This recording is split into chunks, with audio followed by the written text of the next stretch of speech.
आप सबों को प्रेज़ द लॉर्ड। आज के वीडियो में आपका स्वागत है। आज हम लोग कुछ देखने जाएंगे कि परमेश्वर कौन है। हम देखते हैं दुनिया में तरह तरह के विचारधाराएं हैं और बहुत सारी धर्में हैं जिसमें ईश्वर के बारे में तरह तरह की मान्यताएं प्रचलित हैं। लेकिन आज हम देखेंगे बाइबल में से कि बाइबल हमें परमेश्वर के बारे में, ईश्वर के बारे में क्या कुछ हमें जानकारी देना चाहती है, उसके विषय में हमें क्या कुछ बताती है। इससे हम जान सकते हैं कि वास्तव में ईश्वर कौन है। अगर हम बाइबल से पढ़ते हैं रोमियो की किताब, उसका 1 अध्याय, उसका 19 पद, तो हम वहाँ पर देखते हैं, इसलिए कि परमेश्वर के विषय का ज्ञान उनके मनों में प्रकट है क्योंकि परमेश्वर ने उन पर प्रकट किया है। तो बाइबल हमें बताती है कि ईश्वर के बारे में जो ज्ञान है वो उसने मनुष्यों के ऊपर प्रकट किया है और ये जानकारी स्वयं परमेश्वर ने हमें अपने अंदर में दी है। तो इसलिए हम ईश्वर के बारे में हम जान पाते हैं, खोज पाते हैं और उसको हम कुछ हद तक, कुछ सीमाओं तक हम उसे समझ भी हम सकते हैं। ये ज्ञान ईश्वर ने मनुष्य को दिया है। हम देखते हैं कि अभी आप किसी भी पशु को लेकर अगर आप स्कूल में भर्ती करा दें तो वो ज्ञान हासिल नहीं कर पाएगा क्योंकि उसके जो बुद्धि है उसकी वो सीमित है। यदि हमें किसी बंदर को बच्चों के स्कूल में भेज दें कि वो भी कुछ वहाँ सीखे तो वो क ख ग नहीं सीख सकता क्योंकि वो इसकी सीमा में नहीं है, उसकी शक्ति में नहीं है। सिर्फ और सिर्फ एक मनुष्य का बच्चा, बालक जो है वो स्कूल में शिक्षा ग्रहण कर सकता है। तो हम देखते हैं कि बाइबल बताती है कि ये ज्ञान ईश्वर ने मनुष्य पर प्रकट किया है। और हम देखते हैं कि 25वें अध्याय पद में यदि हम पढ़ेंगे रोमी 1 का, वहाँ पर यह भी लिखा है कि क्योंकि उन्होंने परमेश्वर की सच्चाई को बदलकर झूठ बना डाला।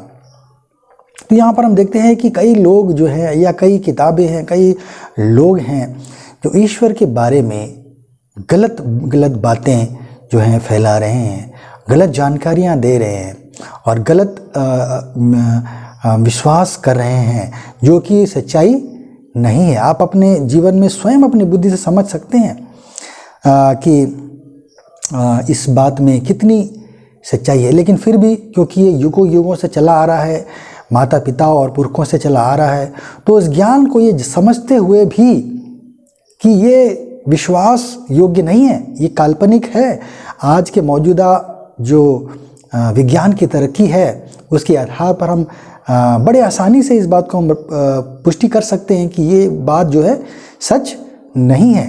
फिर भी उसको हम क्या करते हैं, हम मानते हुए चले आ रहे हैं। तो हम देखेंगे बाइबल हमें क्या बताती है। सबसे पहले अगर हम पढ़ेंगे प्रेरितों के कार्य, उसका 17 अध्याय, उसका 24वां पद, तो वहाँ पर हम देखते हैं लिखा हुआ है कि जिस परमेश्वर ने पृथ्वी और उसकी सब वस्तुओं को बनाया वह स्वर्ग और पृथ्वी का स्वामी होकर हाथ के बनाए हुए मंदिरों में नहीं रहता।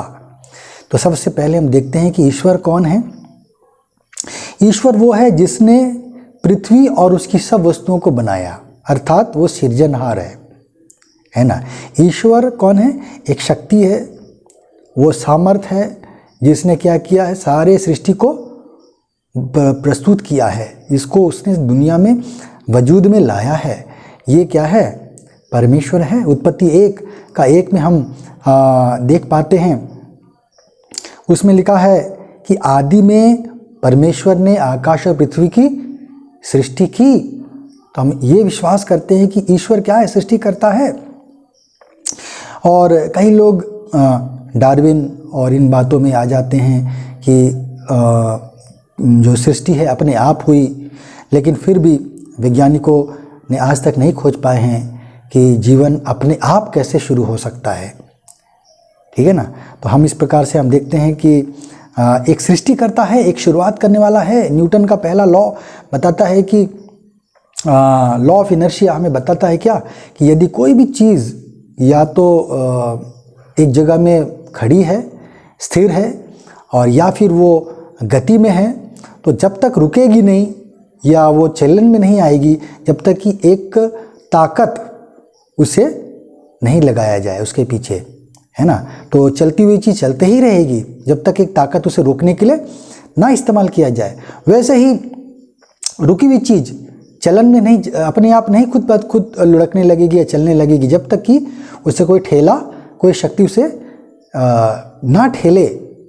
तो इस प्रकार से हम देखते हैं कि एक सृष्टिकर्ता जो है ये होना अनिवार्य है। ये हमारी बुद्धि हमें बता रही है कि बिना ताकत के, अगर आपको बोला जाए कि आप दुनिया में ऐसे ही आ गए, बिना किसी माँ के आ गए, बिना किसी पिता के आ गए, तो क्या आप उस बात पर विश्वास कर पाएंगे?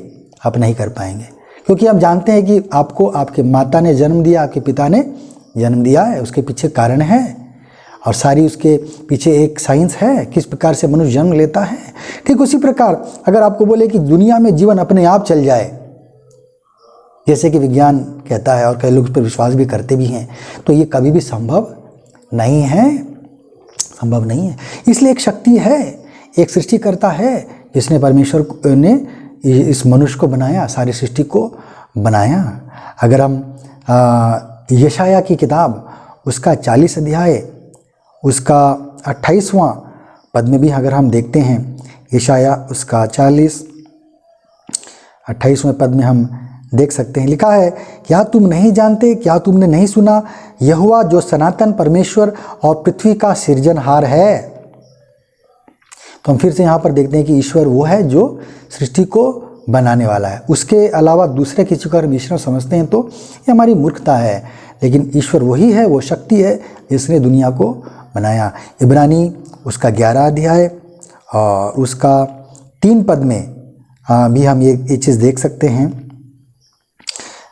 इब्रानी की पत्री 11 अध्याय उसका 3 पद में हम देखते हैं कि विश्वास ही से हम जान जाते हैं कि सारी सृष्टि की रचना परमेश्वर के वचन के द्वारा हुई है। तो हम अपने जीवन में विश्वास के द्वारा ये समझते हैं कि सारी सृष्टि जो हम देख पाते हैं, जिसमें हम रहते हैं, उसको किसने बनाया है?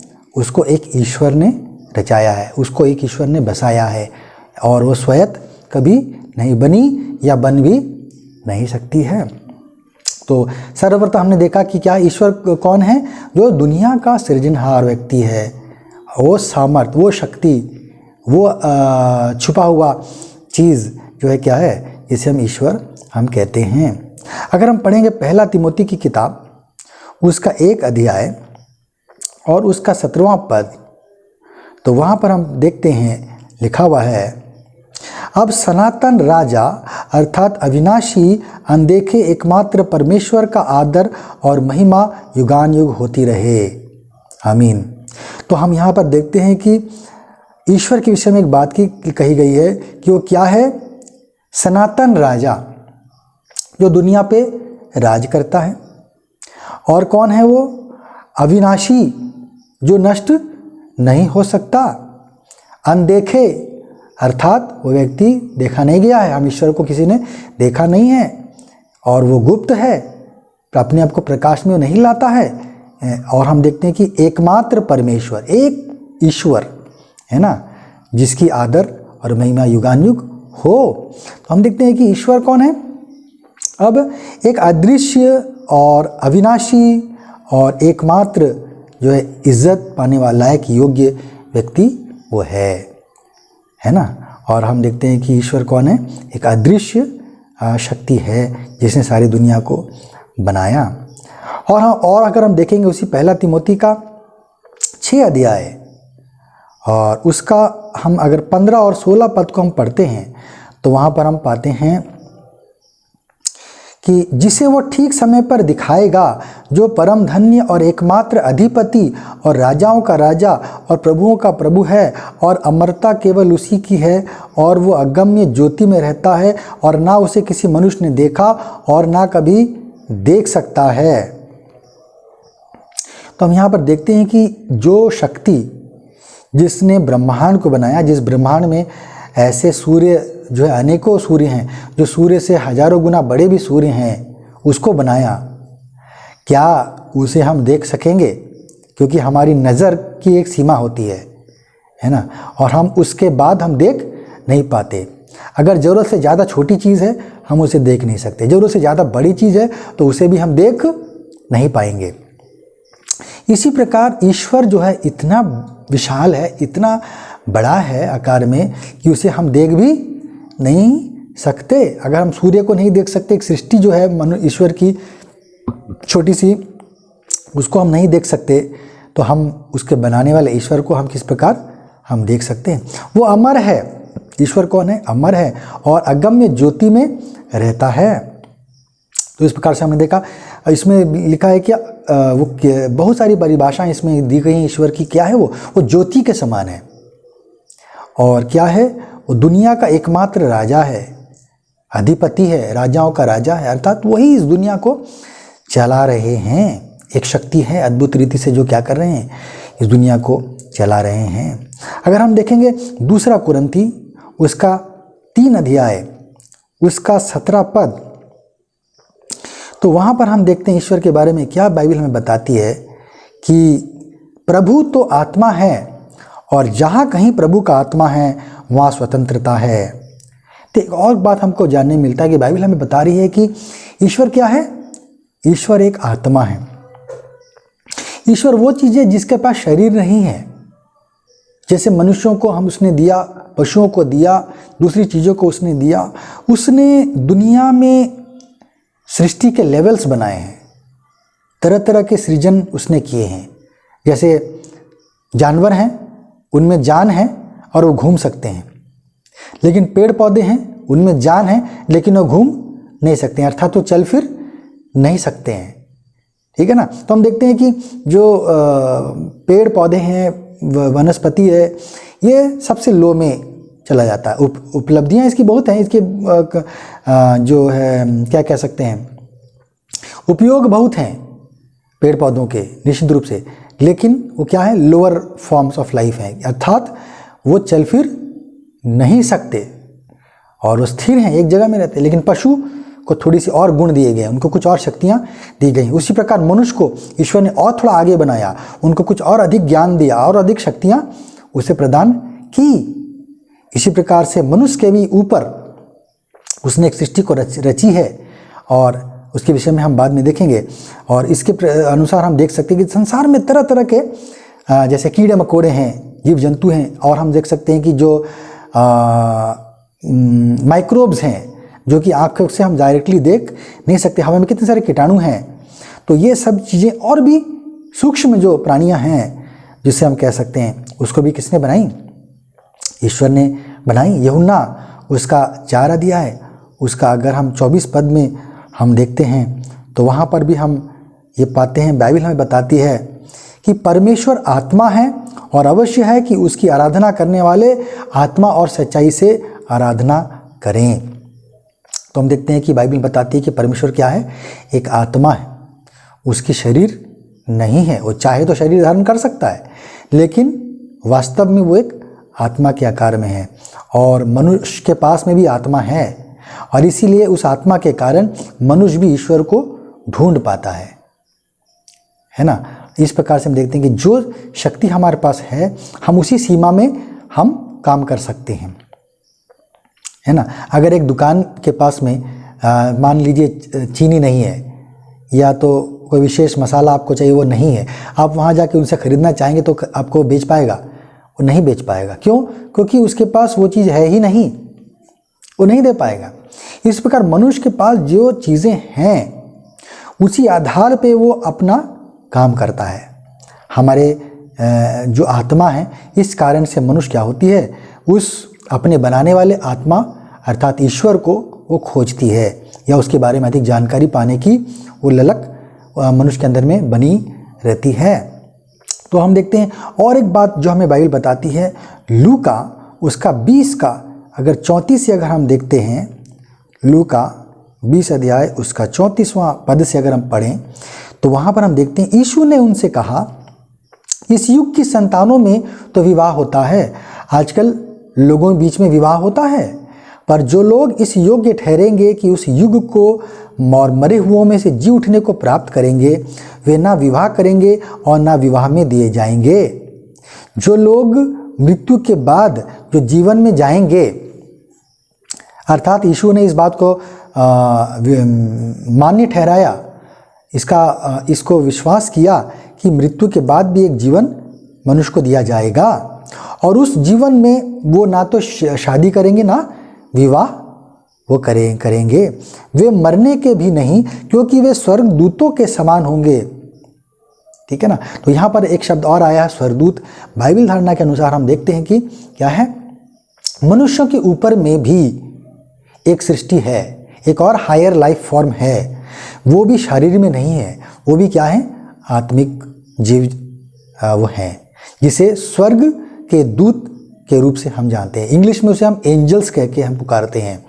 एंजल या स्वर्ग के दूत जो क्या है, मनुष्य से ऊपर सृष्टि है, वो उनसे ज़्यादा ताकतवर है, उनसे ज़्यादा गुण उनके अंदर में है। तो एक हायर फॉर्म्स जिनके पास और अधिक शक्ति है, इसलिए भी लोग उनकी मदद लेते थे, इसलिए भी लोग उनकी सहायता कई बार लेने की कोशिश करते थे। और हम देखते हैं कि बाइबल हमें इससे मना करती है। बाइबल हमें कहती है कि हमें सिर्फ और सिर्फ ईश्वर की मदद हमें लेनी चाहिए, किसी और की हमें सहयोग लेना जो है वो एक ईश्वर का अनादर करना भी जैसा भी है, और हम उसमें नहीं जाएंगे। तो हम देखते हैं कि स्वर्गदूत के विषय में हमने देखा और ये भी पता किया कि जो मनुष्य हैं, जिस प्रकार से अगर वो जी के उठेंगे और वो विवाह नहीं करेंगे, जैसा कि ईश्वर भी विवाह नहीं करता है। कई बात हम देखते हैं कि कई कहानियों में, किस्सों में हम देखते हैं कि ईश्वर ने क्या किया, शादी किया है ना, ब्याह किया। तो हमें बाइबल बताती है कि जो आत्मिक संसार है उसमें ना तो कोई स्त्री होता है और ना पुरुष होता है। यदि हम पढ़ेंगे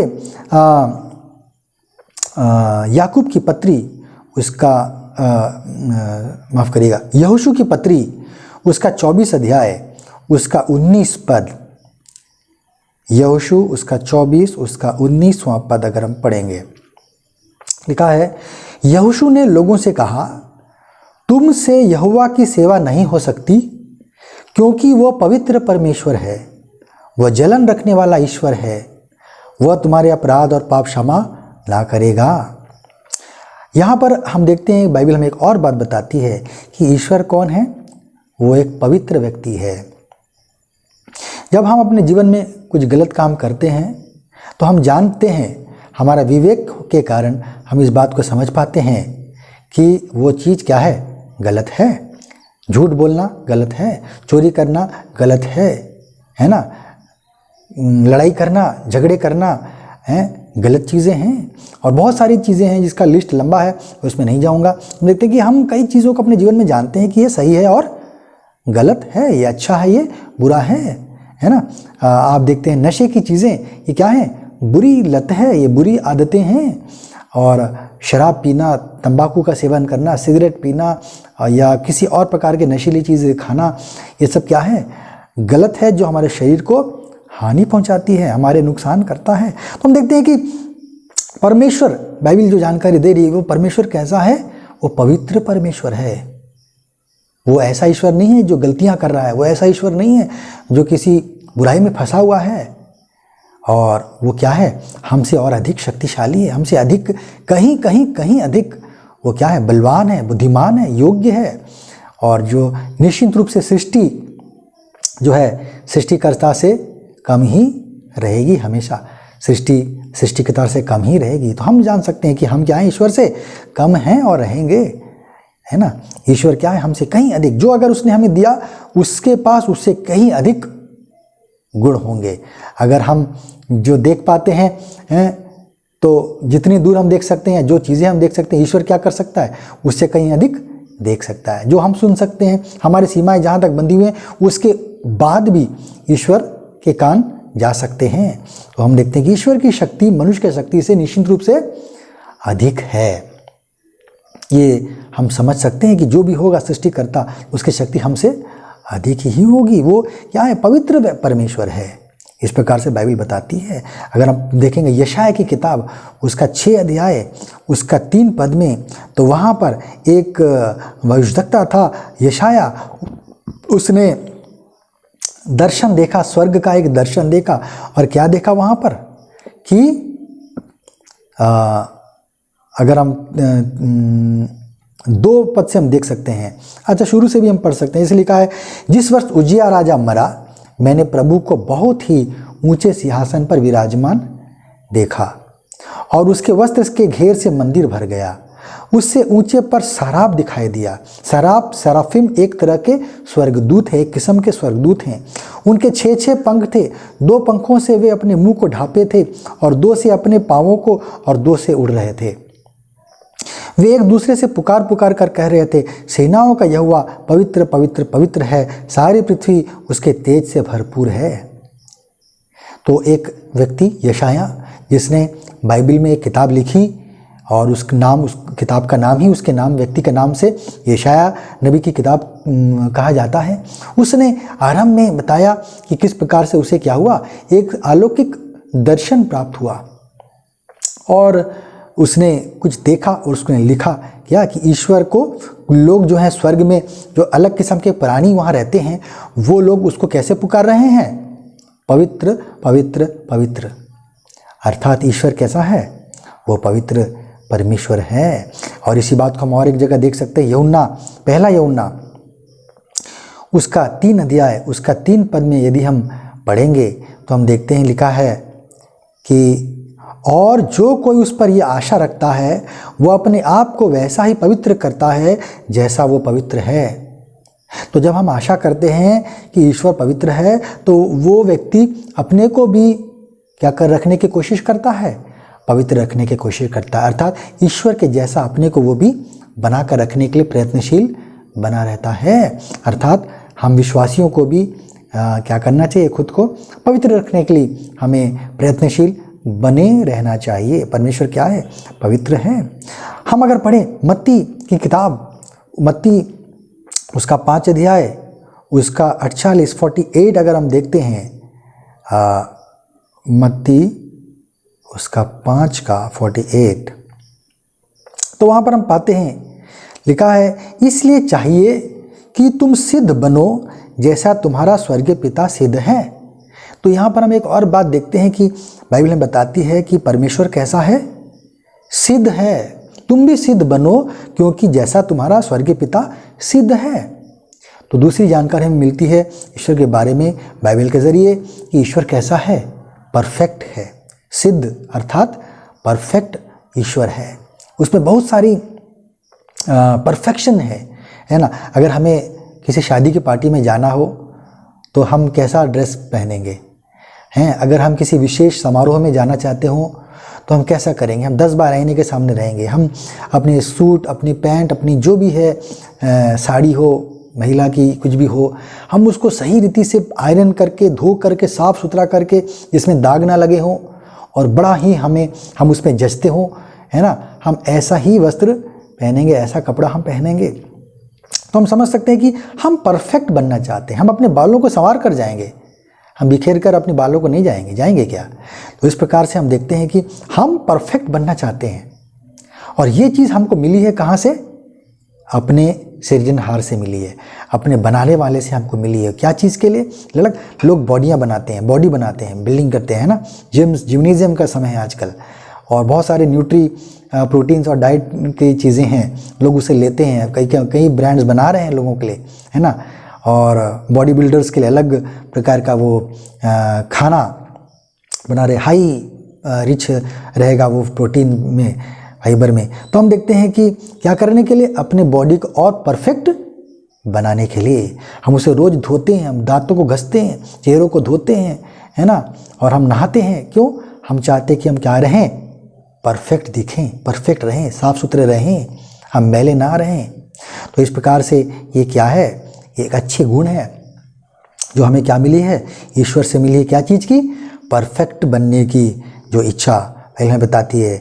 ईश्वर परफेक्ट है, हमें भी परफेक्ट बनने के लिए प्रयत्नशील बनना है। हम देखते हैं, अगर हम पढ़ेंगे भजन, उसका भजन संहिता की किताब उसका 102 अध्याय और उसका अगर हम पढ़ेंगे 25 से लेकर 27 तक अगर हम पढ़ेंगे तो वहाँ पर हम देखते हैं कि लिखा है, आदि में तूने पृथ्वी की नींव डाली और आकाश तेरे हाथों का बनाया हुआ है। वह तो नष्ट होगा परंतु तू बना रहेगा, और वह सब के सब कपड़े के समान पुराना हो जाएगा। तू उसको वस्त्र के समान बदलेगा और वो बदल जाएगा, परंतु तू वही है और तेरे वर्षों का अंत नहीं होने का। अर्थात ईश्वर कैसा है? उसका कोई उम्र नहीं है। वो मनुष्य को उसने सीमा में बांध के रखा है ना। हर प्रोडक्ट जो इंसान बनाता है दुनिया में, उसके साथ एक एक्सपायरी डेट आता है और उसमें लिखा होता है कि ये कब तक इस्तेमाल करना, ये इसको ठीक रहेगा।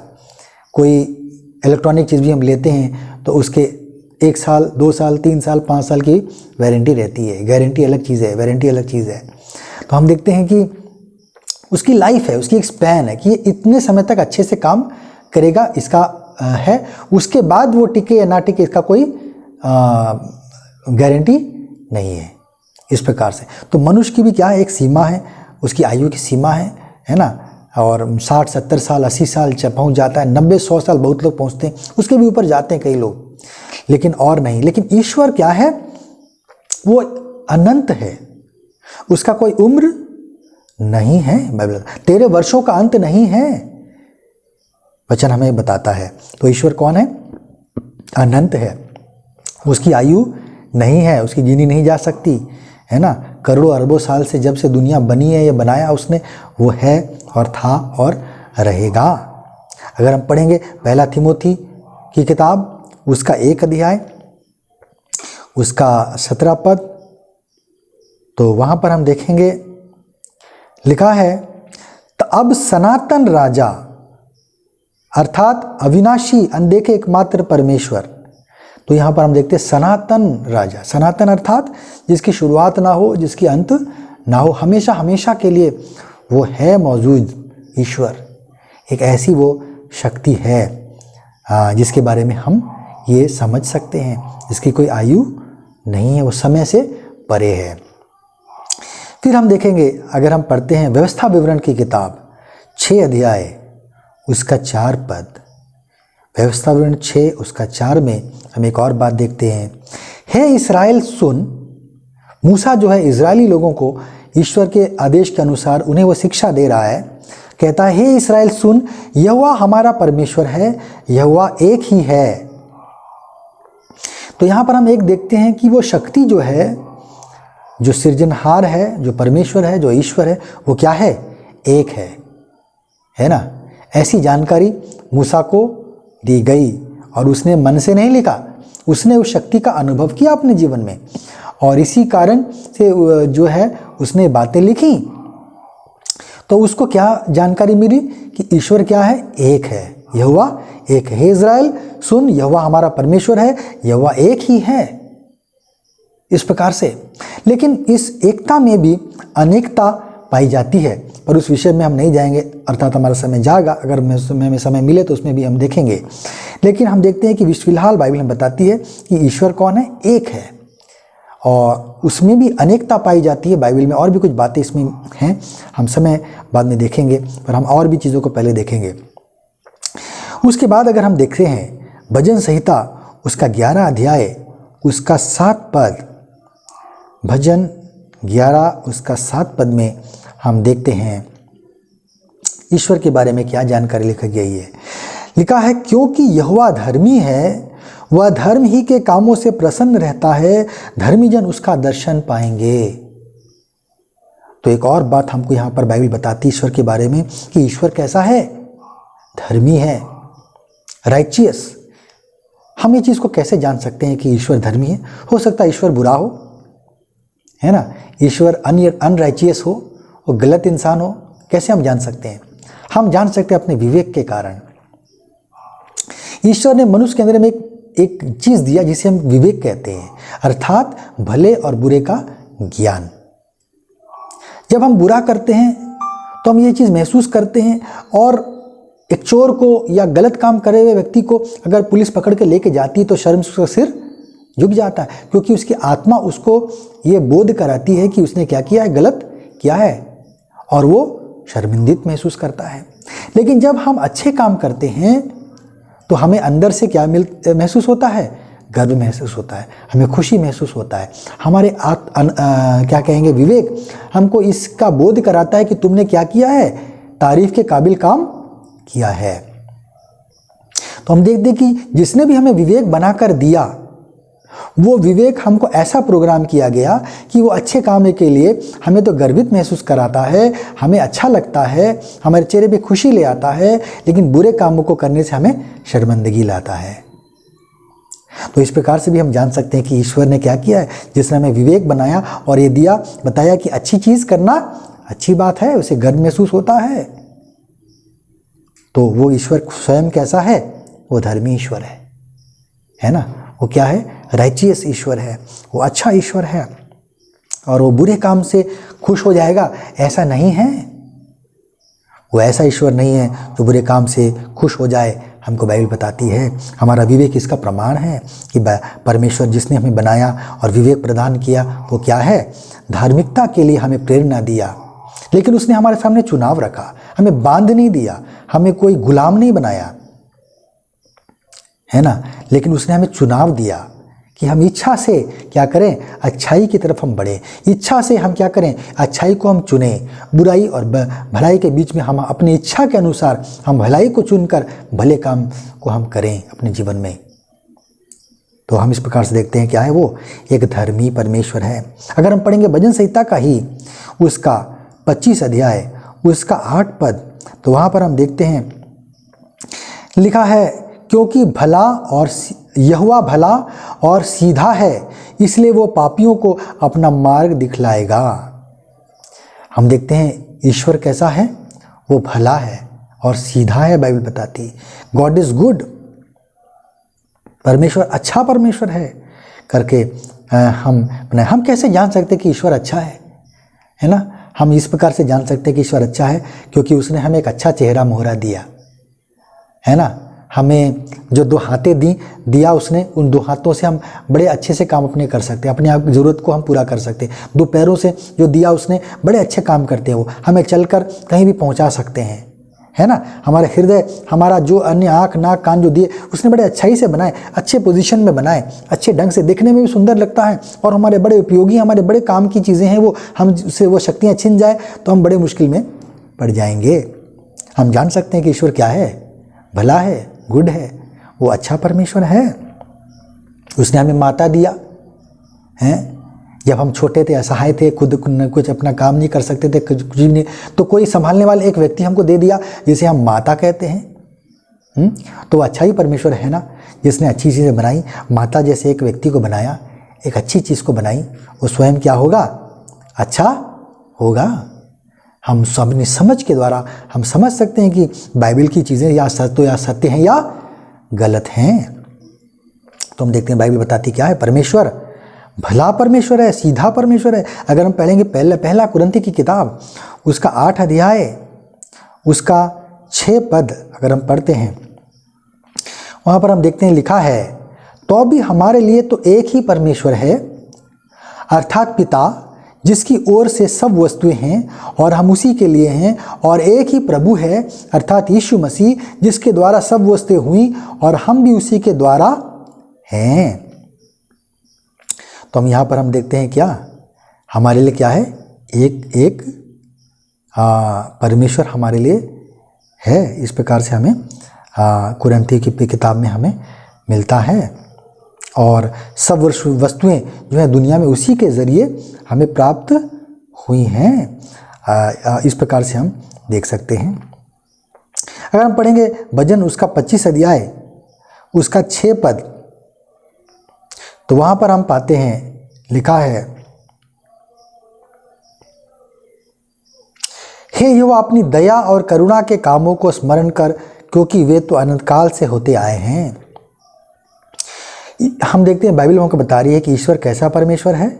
वो दया और करुणा करने वाला परमेश्वर है। वो क्या करता है? दया करता है, करुणा करता है अपनी सृष्टि पर, है ना। उसका 26 अध्याय उसका 3 पद में भी हम देख सकते हैं, क्योंकि तेरी करुणा तो मेरी आंखों के सामने है, मैं तेरे सत्य मार्ग पर चलता रहा हूँ। तो दाऊद महसूस करता है कि ईश्वर क्या है? करुणामय है, दयामय है और वो क्या करता है, हम पर दया करता है, कृपा करता है। वो परमेश्वर ऐसा परमेश्वर है ना। क्या है? करुणा और दया से भरा हुआ परमेश्वर वो है। यूहन्ना 1 अध्याय उसका 14 पद यदि हम पढ़ते हैं, यूहन्ना की किताब उसका 1 अध्याय उसका 14 पद अगर हम पढ़ें तो हम देखते हैं लिखा है कि और वचन देहधारी हुआ और अनुग्रह और सच्चाई से परिपूर्ण होकर हमारे बीच में डेरा किया। किससे परिपूर्ण होकर? अनुग्रह और सच्चाई से परिपूर्ण होकर। तो हम देखते हैं कि ईश्वर के बारे में ये बताया गया है, ये गुण उसकी बताई गई है कि वो कैसा है, अनुग्रह से भरा हुआ परमेश्वर है। और कैसा है? सच्चाई है, वो सत्य है। वो ईश्वर एक सत्य है। गांधी जी का भी ये मानना था, विचारधारा था ईश्वर के विषय में कि ट्रूथ इज गॉड। इस प्रकार से वो अपने उनकी धारणा थी गांधी जी की। क्या था? उन्होंने भी मन में अपने जीवन में सोचा और खोजा कि ईश्वर है तो है कैसा। मनुष्य कहता है ऐसा है, मनुष्य कहता है वैसा है, वो किताब कहती है ऐसा है, वो कहता है ऐसा है। और लोग लड़ते हैं, एक दूसरे का गला दबाते हैं, एक दूसरे का खून बहाते हैं इस ईश्वर के विषय में कि नहीं हमारा धर्म सही है, उसका धर्म सही है। इस प्रकार से गांधी जी का मानना था कि सत्य ही ईश्वर है। बाइबल भी इस बात को पुष्टि करती है, बाइबल भी इसके साथ जाती है, कहती है क्या है? ईश्वर क्या है? सत्य है, एक सत्य है, इस दुनिया का एक सच्चाई है जिसे बदला नहीं जा सकता। 1 थिस्सलुनी 1 अध्याय उसका 9 पद में अगर हम पढ़ेंगे 1 का 9, उसमें लिखा है क्योंकि वे आप ही हमारे विषय में बताते हैं कि तुम्हारे पास हमारा आना कैसा हुआ और तुम कैसे मूर्तों से परमेश्वर की ओर फिरे ताकि जीवते और सच्चे परमेश्वर की सेवा करो। तो कई लोग जो थे उस समय भी पॉल ने जो थिस्सलुनी, जो एक जगह का नाम है थिस्सलुनी, उस ज़माने में हुआ करता था, आज मुझे नहीं लगता है, और ये ग्रीस में है जहाँ तक संभव है मुझे लगता है, और अगर मैं गलत नहीं बोल पा रहा हूँ तो।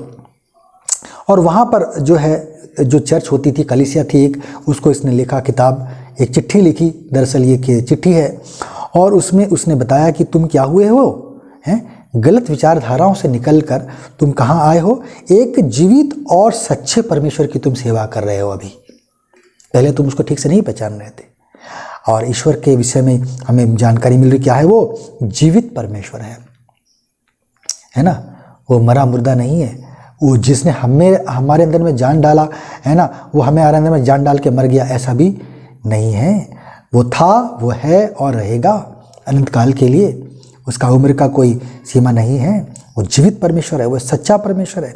1 कुरिन्थी उसका 1 का 9, उसका वहाँ पर भी हम देख सकते हैं, बाइबल हमको बताती है कि परमेश्वर सच्चा है जिसने तुमको अपने पुत्र हमारे प्रभु यीशु मसीह की संगति में बुलाया है। तो ईश्वर कैसा है? सच्चा है ना, सत्य है ईश्वर। इस प्रकार से हमें बाइबल हमें जानकारी देती है। और कैसा है ईश्वर? हम और 1-2 चीज़ बातों को देखेंगे, फिर हम समाप्त करेंगे।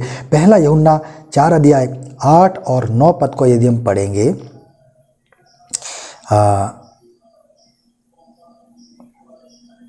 1 यूहन्ना उसका 4 का 8, वहाँ पर हम देखते हैं लिखा हुआ है, जो प्रेम नहीं रखता वह परमेश्वर को नहीं जानता क्योंकि परमेश्वर प्रेम है। तो बाइबल हमें एक और बात बताती है कि ईश्वर क्या है? प्रेम है। जो प्रेम नहीं रखता अपने जीवन में भाइयों से, अपने सारे आस पड़ोस के चीज़ों से, वो व्यक्ति ईश्वर को अभी तक नहीं समझ पाया है, ईश्वर को नहीं पहचान पाया है ना। और कहते हैं कि ईश्वर, बाइबल बताती है क्या है?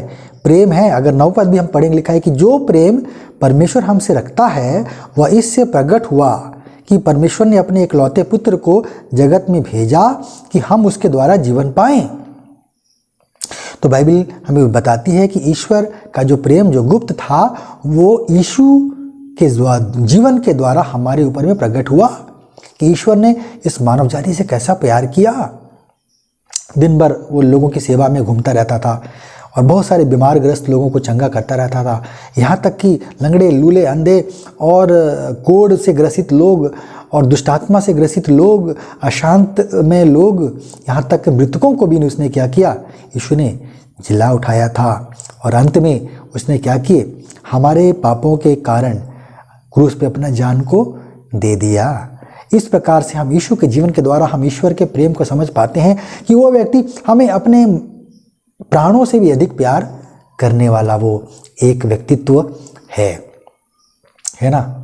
हम जब किसी को प्यार करते हैं तो कसमें खाते हैं, है ना, और कहते हैं कि मैं मर जाऊंगा, मैं मर जाऊंगी तुम्हारे बिना, इस प्रकार से। तो हम देखते हैं कि वो प्यार कहाँ से आया कि हम उसके लिए, दूसरे के लिए मर जाएं, है ना। हम कई बार देखते हैं लोगों को पुरस्कार मिलता है, बहादुरी का पुरस्कार मिलता है। उन्होंने क्या किया, संकट के समय या तो आग लग गई या बाढ़ आया या कोई नदी में डूब रहा था या कुछ ऐसी घटना घट रही थी, चोर आया, कुछ आया, और उस समय उसने बड़ा बहादुरी का काम किया और कई लोगों की जान बचाई, अपने जान को जोखिम में डालकर। कई दफ़े वो खुद बच भी गया और कई बार उसकी खुद की जान भी चली गई, लेकिन उसने बहादुरी के काम किए। और हम देखते हैं ये गुण लिखा है कि ये ईश्वरीय गुण है। ईश्वर भी ऐसा ही है, वो जब किसी के प्यार करता है तो उसकी जान को बचाने के लिए अपना जान भी वो दे सकता है। ईश्वर प्रेम है। इस प्रकार से संत कबीर ने जो है उसने भी एक बड़ी अच्छी दोहा लिखा था कि पोथी पोथी सब पढ़े पंडित भया न कोय, 2.5 अक्षर प्रेम का पढ़े सो पंडित होए। अर्थात कबीर भी एक जो थे, उनकी शिक्षा में भी कहीं ना कहीं प्रेम के विषय में था चलन कि कई किताबें हम पढ़ते हैं, कई किताबों को हम देखते हैं और हम सोचते हैं कि हमें ईश्वर मिल जाएगा, हमें ज्ञान मिल जाएगा, हमें समझ मिल जाएगा। लेकिन कई बार ज्ञान के बदले हमारे अंदर में अहंकार आ जाता है किताब ज़्यादा पढ़ लेने से, है ना। लेकिन हम देखते हैं कि सच्चा चीज़ क्या है, जो 2.5 अक्षर में लिखा गया वो क्या है, प्रेम। प्रेम जो है 2.5 अक्षर का एक शब्द है, वही मूल्यवान है, वही सार्थक है, वही सबसे बड़ा है। यहाँ तक कि बाइबल भी हमको बताती है, 1 कुरिन्थी उसका 13 अध्याय उसका 13 पद में कि सबसे बड़ा क्या है, प्रेम है। विश्वास, आशा और प्रेम ये तीनों स्थायी हैं, पर इन सबसे बड़ा क्या है, प्रेम है। तो बाइबल बताती है कि परमेश्वर क्या है, प्रेम है। अगर हम और भी कई जगह हम पढ़ सकते हैं, खैर एक जगह पढ़ते हैं, और प्रकाशित वाक्य बाइबल की अंतिम किताब उसका 1 अध्याय उसका 5 पद अगर हम पढ़ेंगे, वहाँ पर लिखा है, और यीशु मसीह की ओर से जो विश्वास योग्य साक्षी और मरे हुओं में से जी उठने वालों में पहलौटा और पृथ्वी के राजाओं का हाकिम है, तुम्हें अनुग्रह और शांति मिलती रहे। वो हमसे प्रेम रखता है और उसने अपने लहू के द्वारा हमें पापों से छुड़ाया है। वो हमसे प्रेम रखता है, यीशु हमसे प्रेम करने वाला व्यक्ति है। बाइबल हमें ऐसी बात बताती है हमें, और हमें ये जानकारी मिलता है कि ईश्वर क्या है, प्रेम है। इस प्रकार से हम एक और बात देखेंगे, भजन संहिता उसका 103 और उसका 6 पद को यदि हम पढ़ते हैं, भजन संहिता 103 उसका 6 पद को यदि हम पढ़ें तो वहाँ पर लिखा है, यहोवा सब पिसे हुओं के लिए धर्म और न्याय के काम करता है। तो ईश्वर क्या करता है दुनिया में, पिसे हुए का अर्थ क्या है, जिस पर अन्याय हुआ हो, जिस पर अत्याचार हुआ हो, जिसके जीवन में कुछ गलत काम किया गया, जिसका हक मार दिया गया हो, दुराचार किया गया हो जिसके साथ, उसके लिए क्या कार्य करता है, वो धर्म और न्याय का काम करता है, वो न्याय का काम करता है। ईश्वर जो क्या है, न्यायी है। इस बारे में हमको बाइबल जानकारी देती है, ईश्वर क्या है, न्यायी है, वो सही सच्चाई के साथ में न्याय करता है। और अगर हम पढ़ेंगे व्यवस्था विवरण उसका 32 अध्याय उसका 4 पद, तो वहाँ पर हम देखते हैं लिखा है, वह चट्टान है, उसका काम खरा है, उसकी सारी गति न्याय की है। वह सच्चा ईश्वर है, उसमें कुटिलता नहीं, वह धर्मी और सीधा है। तो कहीं हम देख रहे हैं इसमें बहुत सारी बातें लिखी हैं, है ना। और क्या है, वो न्याय का काम करता है। और भी बहुत सारी चीज़ें लिखी गई हैं जो हमने कहीं देखा भी। उसमें से एक चीज़ और हम देख रहे हैं, क्या है, वो एक न्याय करने वाला परमेश्वर, न्यायशील, न्याय पसंद व्यक्ति है वो। और हम देखते हैं कि कहीं ना कहीं मनुष्य के अंदर में भी वो गुण मौजूद है। वो गुण मौजूद है और वो भी न्याय ढूंढता है। इसलिए सारे विकसित देशों में, सारे विकसित राष्ट्रों में कहीं ना कहीं एक जुडिशरी होता है ना। जैसे हमारे देश में है लो कोर्ट है, हाई कोर्ट है, सुप्रीम कोर्ट है। ये सब सिस्टम आया मनुष्यों के जीवन में, लोगों ने अपने जीवन को सिस्टमैटिक ढांचे में ढालना शुरू किया और ये सब सारे दुनिया में आप पा सकते हैं। सबकी अलग अलग जुडिशरी है, न्यायपालिकाएं हैं, जिसमें इंसान को किस प्रकार से क्या हो न्याय मिले। ह्यूमन राइट्स की बात आती है कि लोगों को ये मिले। ये कहाँ से आ रहा है? हमारे विवेक के कारण आ रहा है, ईश्वर के कारण आ रहा है, क्योंकि उसने हमें जैसे बनाया। बाइबल में बताती है कि ईश्वर ने क्या किया, हमें अपने स्वरूप में रचा। ईश्वर ने मनुष्य को अपने स्वरूप में रचा, जैसा वो है उसका कुछ अंश उसने हमारे अंदर में भी डाल दिया है। तो यदि हमें ईश्वर को जानना है तो हमें क्या करना चाहिए? अपने आप को भी जानना चाहिए, खुद को देखना चाहिए कि हमारा जीवन कैसा है। उसके द्वारा भी हम जान सकते हैं कि ईश्वर स्वयं कैसा है, हमारा सृजनहार व्यक्ति वो किसका है। अगर उस भजन संहिता का 103 का अगर हम 10 पद हम पढ़ते हैं, भजन संहिता 103 का 10 पद यदि हम पढ़ें तो वहाँ पर हम देखते हैं लिखा है, उसने हमारे पापों के अनुसार हमसे व्यवहार नहीं किया और ना हमारे अधर्म के कामों के अनुसार हमको बदला दिया है। अर्थात उसने क्या किया है? हमें क्षमा किया है। दाऊद महसूस करता है कि जैसे गलत काम उसने अपने जीवन में किए एक समय में, और ईश्वर ने उसके गलत कामों के अनुसार उसे बदला नहीं दिया, है ना हमारे अधर्म के कामों के अनुसार हमको बदला दिया।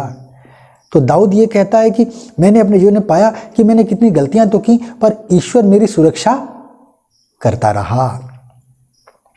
एक बच्चा जो है, जब मैं भी छोटा था, मैं याद रखता हूँ कि कभी मुझे मार मिलने को होता था तो मैं दौड़कर अपनी नानी के पास चला जाता था। क्यों? क्योंकि वो मुझे कुछ ना कुछ बहाना देकर बचा लिया करती थी, मैं उससे चिपक जाता था। तो हम देखते हैं कि कोई हमें एक बचाने वाला भी होना चाहिए परिवार में, है ना। तो कोई एक अगर माँ डांटेगी तो पिता ही उसका हक ये करेगा, पिता डांटेगा तो माँ वाले अरे छोड़ो ना भाई, क्या है बच्चा ही तो है, छोड़ दो उसे, है ना। तो हम देख रहे हैं कि ईश्वर भी कुछ इसी प्रकार का है। बाइबल बताती है वो हर बार हमें देखता है कि इसकी सहने लायक बातें हैं। अगर जीवन में कुछ गलत काम किया, इसने 1 रुपया कहीं गलत काम किया, चलो इसे छोड़ दिया जाए, हैं अभी इसने 1 रुपये का गलत किया है और इसे ज़्यादा दंड ना दिया जाए, वगैरह वगैरह इस प्रकार से। लेकिन जब हमारे काम गलत जो है आकार ले लेते हैं, बड़े हो जाते हैं, तो फिर वो काम करता है क्योंकि वो न्याय पसंद व्यक्ति है, पर वो क्षमाशील भी है। बाइबल हमको बताती है वो क्या करता है, क्षमा भी करने वाला परमेश्वर है। अगर उसी का अगर 8 पद हम पढ़ेंगे भजन संहिता 103 का, तो वहाँ पर लिखा है कि यहोवा दयालु और अनुग्रहकारी, विलम्ब से कोप करने वाला और अति करुणा में है। तो ये बहुत प्रचलित वचन है बाइबल का। इसमें हम देखते हैं कि बहुत सारे गुण प्रकट किए जा रहे हैं कि ईश्वर कैसा है। वो दया करने वाला ईश्वर है, अनुग्रह करने वाला ईश्वर है। और कैसा करता है वो देर से गुस्सा होता है, वो गुस्से करने में जल्दी नहीं दिखाता, है ना। वो क्या करता है, धीरे से गुस्सा होता है। जब होने का होता है तब तक वो रुकता है, कई समय वो रुक जाता है कि देखें जरा, रुक जाओ के देख लेते हैं, है ना। एक और बात हम देखते हैं, 2 तिमोथी उसका 1 अध्याय उसके 9 पद में भी हम इस चीज़ को पाते हैं। 1 का 9 पद में लिखा है, जिसने हमारा उद्धार किया और पवित्र बुलाहट से बुलाया, और ये हमारे कामों के अनुसार नहीं परंतु उसके उद्देश्य और उस अनुग्रह के अनुसार है जो मसीह यीशु में सनातन से हम पर हुआ है। तो यहाँ पर हमको बाइबल बताती है कि हमारा उद्धार अगर हुआ है, हमारे जीवन में जो गलत काम थे, गलत चीज़ें थी, गड़बड़ियाँ थी, उससे अगर हम उबर कर आए हैं तो किस लिए हुआ कि ईश्वर ने हमारे पुराने जो किए हुए गलत काम थे उसको क्या कर दिया है, क्षमा कर दिया है। अनुग्रह ही के द्वारा तुम्हारा उद्धार हुआ है। खाली कार्य करके तो उद्धार हो गया ऐसा नहीं, कोई आपकी योग्यता के अनुसार, आपकी बड़प्पन के अनुसार कुछ नहीं हुआ है, ऐसा हमको बाइबल हमें बताती है। और अंत में मैं एक सीधी सी बात बताकर समाप्त करना चाहूँगा, और वो है हम देखते हैं मलाकी की किताब उसका 1 अध्याय उसका 6 पद में हम इस चीज़ को देखते हैं। मलाकी पुराने नियम का आखिरी किताब उसका है 1 का 6 पद में लिखा है, पुत्र पिता का और दास स्वामी का आदर करता है। यदि मैं पिता हूँ तो मेरा आदर कहाँ है? यदि मैं स्वामी हूँ तो मेरा भय मानना कहाँ है? तो हम देखते हैं यहाँ पर बाइबल बता रही कि ईश्वर जो है मलाकी नामक का एक व्यक्ति था, जो भविष्यवक्ता था, जो नबी था। उससे परमेश्वर ने अपने वचन को पहुँचाए इजरायली लोगों को देने के लिए। और वो कहता है कि यदि मैं पिता हूँ तो मेरा तुमने आदर किया क्या? यदि मैं स्वामी के जैसा हूँ तो तुमने मेरा मुझसे डरा क्या? है ना। तो हम देखते हैं कि ईश्वर कौन है? हमारे जीवन में एक पिता के समान है ना। वो पिता का भी पिता है ना, पर पिता हम जिसे कह सकते हैं। तो हम देखते हैं कि पिता को देने वाला व्यक्ति एक पिता के जैसा ही है ना। तो हम देखते हैं कि ईश्वर कैसा है? एक पिता के जैसा है। अगर उसी मलाकी का 2 अध्याय उसका 10 पद को भी हम पढ़ते हैं, वहाँ पर एक बात लिखा है, क्या हम सबों का एक ही पिता नहीं? क्या एक ही परमेश्वर ने हमको उत्पन्न नहीं किया? हम क्यों एक दूसरे से विश्वासघात करके अपने पूर्वजों की वाचा को तोड़ देते हैं?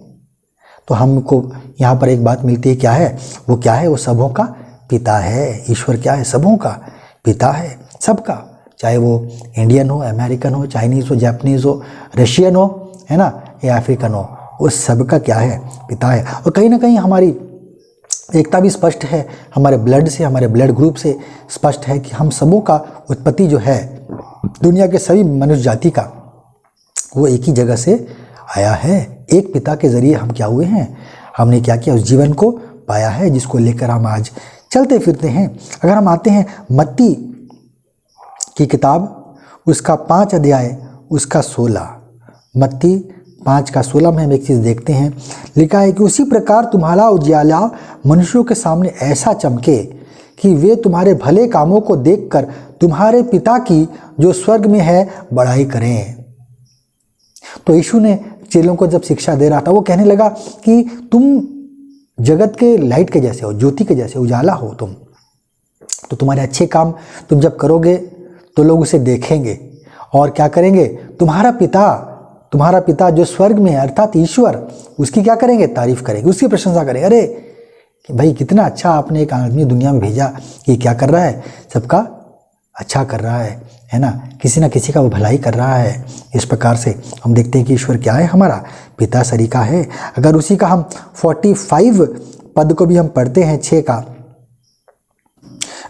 का, तो उसमें लिखा हुआ है, जिससे तुम अपने स्वर्ग पिता की संतान ठहरोगे, क्योंकि वह भले और बुरे दोनों पर अपना सूर्य उदय करता है और धर्मी और अधर्मी दोनों पर मेह बरसाता है।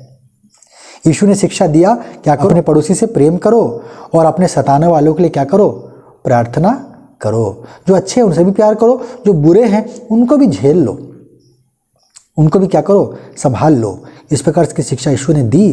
क्यों? क्योंकि ईश्वर भी वैसा ही है। वो भले के ऊपर भी सूरज बरसाता है और बुरे के ऊपर भी सूरज वो देता है, चमकाता है। तो इस प्रकार से हम देखते हैं क्या है? ईश्वर हमारे पिता सरीका है। उसने प्रार्थना भी सिखाई हमको। 6 अध्याय का मत्ती का अगर 9 पद को हम पढ़ते हैं तो उसने प्रार्थना सिखाई कि तुम ऐसे प्रार्थना करना। उसके चेले आए, बोले ये प्रभु, यूहन्ना तो जो बपतिस्मा देने वाला यूहन्ना था, वो अपने उसके भी चेले थे, उन्हें वो प्रार्थना सिखाता था। तो यीशु के चेले भी आ गए, बोलने लगे कि यीशु हमें भी प्रार्थना सिखाइए। तो यीशु ने प्रार्थना सिखाया क्या? तुम इस प्रकार प्रार्थना करो, हे हमारे पिता, तू जो स्वर्ग में है, तेरा नाम पवित्र माना जाए, है ना, तेरा राज्य आए, तेरी इच्छा जैसे स्वर्ग में पूरी होती है वैसे पृथ्वी पर भी हो। हमारे दिन भर की रोटी आज हमें दे, और जिस प्रकार हमने अपने अपराधियों को क्षमा किया है वैसे तू भी हमारे अपराधों को क्षमा कर, और हमें परीक्षा में ना ला परंतु बुराई से बचा, क्योंकि राज्य और पराक्रम और महिमा सदा तेरे ही हैं, आमीन। तो शुरुआत में हम देखते हैं क्या लिखा कि हे हमारे पिता तू जो स्वर्ग में है। तो ईश्वर क्या है? हमारा पिता के जैसे वो है, जिसने हमें बनाया, उसने हमें छोड़ नहीं दिया, किंतु इस दुनिया में सब चीज़ें उपलब्ध कराई, जिसकी चीज़ें की हमें ज़रूरत होती है। हमें लोहे की ज़रूरत पड़ती है, हमें तांबे की ज़रूरत होती है, हमें पीतल की ज़रूरत होती है, हमें लकड़ी की ज़रूरत होती है, हमें बालू की ज़रूरत होती है, हमें चूना की ज़रूरत होती है। कुछ चीज़ें दुनिया में मौजूद हैं। पानी जो है दुनिया का जो है 3/4 हिस्सा जो है पानी है, लेकिन फिर भी पानी की किल्लत है ना। बड़े बड़े शहरों में किल्लत है और पानी बिकता है पैसे में। तो हम देखते हैं कि ईश्वर ने सोच समझ कर बनाया कि जिस इंसान को मैंने बनाया, दुनिया में भेजा है, उसे इतनी पानी की ज़रूरत पड़ेगी, ये भी कम पड़ जाएगा, इसलिए क्या करो? दे दो। तो हम देखते हैं कि सब कुछ ईश्वर ने क्या किया? बड़े ही सोच समझ से बनाया। ईश्वर पिता के जैसे भी है और कैसा है, अंतिम बात मैं बोलना चाहूँगा वो है यशायाह की किताब में हमें मिलता है उसका 66 और उसका 13, यशायाह 66 का 13 पद को यदि हम पढ़ें, वहाँ पर लिखा है, जिस प्रकार माता अपने पुत्र को शांति देती है वैसे ही मैं भी तुम्हें शांति दूंगा, तुमको यरूशलेम ही में शांति मिलेगी। तो हम देखते हैं कि जैसे माता तुम्हें शांति देती है वैसे ही मैं भी तुम्हें शांति दूंगा। अर्थात वो कैसा है, वो माता के समान भी है, माता जैसे पुचकारती है, माता जैसे प्यार करती है, मैं भी उसके जैसा ही हूँ, मैं तुम्हें प्यार करता हूँ, तुम्हें संभालूंगा। और एक हम देखते हैं उसी यशायाह का 49 अध्याय है ना, 49 का अगर हम 15 हम पद अगर हम पढ़ें, 15 पद 49 का 49 का 15 पद यदि हम पढ़ें, वहाँ पर भी एक अच्छी बात लिखी गई है। क्या ये हो सकता है कि कोई माता अपने दूध पीते बच्चे को भूल जाए और अपने जन्माए हुए लड़के पर दया ना करे? हाँ, वो तो भूल सकती है, परंतु मैं तुझे नहीं भूल सकता। तो यशायाह नबी के ज़रिए जो है हम देखते हैं बाइबल में लोगों को ईश्वर जो है शांति की बातें कहता है कि तुम्हारे जन्म देने वाली माता भी भूल जाती है, भूल सकती है, लेकिन मैं तुम्हारा जो ईश्वर हूँ, तुमको बनाकर दुनिया में भेजा हूँ, तुम्हें कभी भी नहीं भूलूंगा। कितनी बड़ी बात जो है हम देखते हैं नबी यशायाह के ज़रिए परमेश्वर ने हमसे बताया कि वो हमारे लिए क्या करता है, प्रबंध करता है। तो इस प्रकार आज हमने देखा कि परमेश्वर का विशेष रूप, हमने उसके कुछ गुणों के बारे में देखा कि बाइबल जो धारणा प्रकट करती है मनुष्य के सामने ईश्वर के बारे में, कई चीज़ें हम समझ सकते हैं कि ये क्या हैं, सत्य हैं, और इस पर हम विश्वास हम कर सकते हैं कि परमेश्वर क्या है, हमारे लिए एक भला परमेश्वर, एक अच्छा परमेश्वर जो हमारे लिए प्रबंध करता है, हमारे लिए चिंता करता है। प्रभु इस वचन के द्वारा प्रभु आप सबों को आशीष दे।